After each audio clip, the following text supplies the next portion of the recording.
যে কোনোভাবেই এই জীবন একদিন শেষ হয়ে যাবে। এই দেহ মিশে যাবে মাটিতে। মাঝি যতই চেষ্টা করুক না কেন, সে তার নৌকাকে বাঁচাতে পারবে না। এই নৌকা একদিন সমুদ্রে মিশে যাবে। এখানে মাঝি হলো প্রাণ আর নৌকা হলো দেহ। মাঝি নৌকার উপর উঠে সাগরের দিকে যাচ্ছে।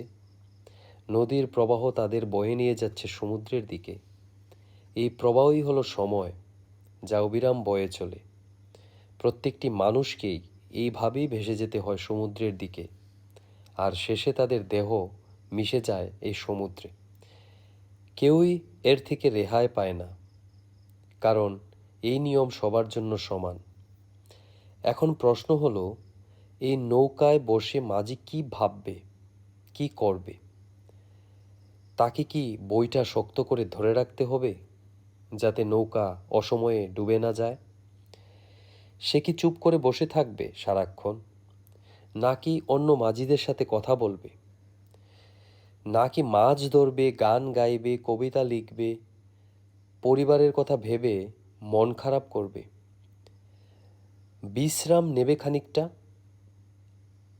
নাকি সমুদ্রে মিশে যাওয়ার কথা ভেবে চিন্তিত হবে?